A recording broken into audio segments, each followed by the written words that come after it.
a step-by-step guide to DIY security camera installation.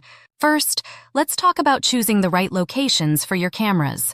Covering entry points like front and back doors is crucial. Don't forget driveways and garages, as these are common targets for intruders. A camera here can be a strong deterrent. Ground floor windows are another vulnerable spot. Placing cameras here can help prevent break-ins. For larger properties, it's essential to cover side and rear areas.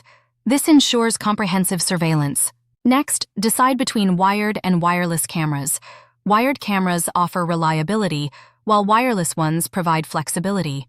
When installing, place your cameras at a height of 8 to 10 feet.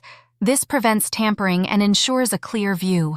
Adjust the camera angles to capture unobstructed views. Test the angles before finalizing the placement. Connect your cameras to a power source.